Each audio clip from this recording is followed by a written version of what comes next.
Hi all, അസ്സലാമു അലൈക്കും. Welcome back to Silnas kitchen. ഇന്നത്തെ റെസിപ്പി ഗോതമ്പും പാലും വെച്ചിട്ട് നല്ല ടേസ്റ്റി ആയിട്ടുള്ള ഒരു അടിപൊളി സ്വീറ്റ് റെസിപ്പിയാണ് തയ്യാറാക്കിയിട്ടുള്ളത്.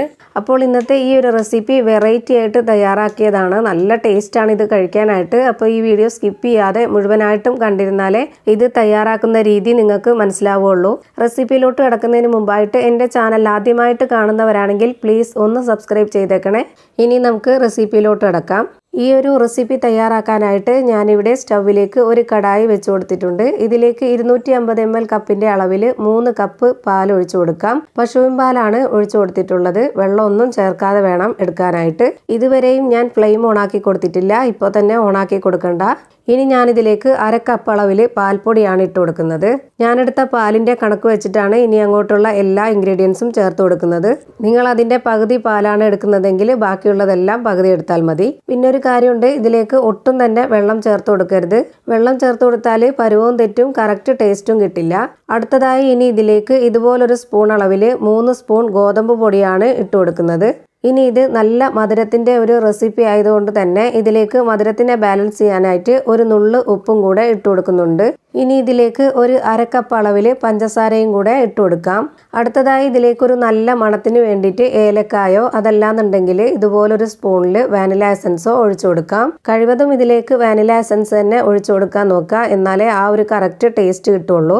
കറക്റ്റ് ഇത് വെന്ത് വരുമ്പോഴത്തേക്ക് നമ്മൾ കഴിക്കാൻ എടുക്കുമ്പോൾ നല്ലൊരു ഐസ്ക്രീമിൻ്റെയൊക്കെ നല്ല ടേസ്റ്റാണ്. ഇപ്പോഴും ഞാനിതിൻ്റെ ഫ്ലെയിം ഓണാക്കി കൊടുത്തിട്ടില്ല. ഇത് നന്നായിട്ട് ഇളക്കി യോജിപ്പിച്ചതിന് ശേഷം മാത്രമേ ഫ്ലെയിം ഓണാക്കി കൊടുക്കാവുള്ളൂ. ഫ്ലെയിം ഓണാക്കി കൊടുത്തതിന് ശേഷം ഇത് ഇളക്കി കൊടുത്താൽ അവിടെ ഇവിടെയൊക്കെ ആയിട്ട് പൊടികളൊക്കെ കട്ടയായിട്ടിരിക്കും. ഇപ്പോൾ ഇത് നന്നായിട്ട് ഇളക്കി യോജിപ്പിച്ചെടുത്തിട്ടുണ്ട്. ഇനി നമുക്ക് ഇതിൻ്റെ ഫ്ലെയിം ഓണാക്കി കൊടുക്കാം. ഓണാക്കിയതിന് ശേഷം കൈവിടാതെ ഇതുപോലെ നന്നായിട്ട് ഇളക്കി കൊടുക്കാം. ഇനി ഇത് ഇളക്കി കൊടുത്തുകൊണ്ട് തന്നെ ഇതിൻ്റെ പരുവം നോക്കിക്കൊണ്ട് നമുക്ക് ഇതിൻ്റെ ഫ്ലെയിം കൂട്ടിയും കുറച്ചും വെച്ച് കൊടുത്ത് നന്നായിട്ടൊന്ന് പകുതി ആവോളം വറ്റിച്ചെടുക്കാം. ഒട്ടും തന്നെ കട്ടയാവാത്ത രീതിയിൽ നന്നായിട്ട് ഇളക്കി കൊടുക്കണം. ഇപ്പോൾ ഇത് നല്ലപോലെ തിളച്ച് വന്നിട്ടുണ്ട്. ഈ തിളച്ച് വരുമ്പോൾ തന്നെ നമ്മൾ ഫ്ലെയിം ഒന്ന് കുറച്ച് വെക്കുക, ഇല്ലെങ്കിൽ നന്നായിട്ട് പൊങ്ങിപ്പോവും. ഇപ്പോൾ ഇത് വെന്ത് കുറുകി കറക്റ്റ് ഒരു പരുവത്തിന് കിട്ടിയിട്ടുണ്ട്. ഇത്രയും മതി. ഇനി ഇത് ഫ്ലെയിം ഓഫ് ചെയ്യാം. ഇനി ഇതിൻ്റെ കറക്റ്റ് ഒരു പരുവം ഞാൻ കയ്യിലുകൊണ്ട് കോരി കാണിച്ചു തരാം. ഇതാണ് നമ്മുടെ ഈ ഒരു റെസിപ്പിയുടെ കറക്റ്റ് ഒരു പരുവം. ഇനി നമ്മുടെ കയ്യിൽ അവൈലബിൾ ആയിട്ടുള്ള ഏത് പാത്രത്തിൽ വേണമെങ്കിലും ഇത് ഒന്ന് ഒഴിച്ചു കൊടുക്കാം. ഒഴിച്ചു കൊടുത്തതിന് ശേഷം നമ്മളിത് ഫ്രീസറിലേക്ക് 1 മണിക്കൂർ നേരത്തേക്ക് ഒന്ന് മാറ്റി വെക്കണം. ഇനി ഇത് നന്നായിട്ട് തണുത്ത ശേഷം ചെറുതായിട്ടൊന്ന് ഉറച്ച് കിട്ടും. ആ ഒരു സമയത്താണ് നമുക്കിത് കഴിക്കാൻ എടുക്കേണ്ടത്. പുഡിങ്ങിൻ്റെ അത്രയും കട്ടിയിലൊന്നും ഇതാവത്തില്ല. അതിനേക്കാളും കുറച്ച് ലേറ്റ് ആയിട്ടുള്ള ഒരു കട്ടിയേ ആവുള്ളൂ. ഇത് കോരി കഴിക്കുന്ന ആ ഒരു പരുവത്തിലാണ് കിട്ടേണ്ടത്. അതാണ് ടേസ്റ്റും. ഇനി ഇത് 1 മണിക്കൂർ ഫ്രീസറിൽ വെച്ച് എടുക്കുമ്പോഴത്തേക്ക് നമുക്കൊരു കാര്യം കൂടെ തയ്യാറാക്കാനുണ്ട്. അതിനായി ഞാനിവിടെ സ്റ്റവിലേക്ക് ഒരു പാൻ വെച്ച് കൊടുത്ത് ചൂടാക്കിയിട്ടുണ്ട്. ഇതിലേക്ക് ഇനി 50 ഗ്രാം അളവിൽ പഞ്ചസാര ഇട്ട് കൊടുത്തിട്ടുണ്ട്. ഇനി ഇതൊന്ന് നന്നായിട്ട് ചൂടാക്കി എടുക്കാം. ഇത് ചൂടാക്കി എടുത്തതിന് ശേഷം വേണം ഇതിലേക്ക് കുറച്ച് വെള്ളം കൂടെ ഒഴിച്ചു കൊടുക്കണം. എന്നിട്ട് ഇത് കാരമലൈസ് ചെയ്തെടുക്കുകയാണ് ചെയ്യുന്നത്.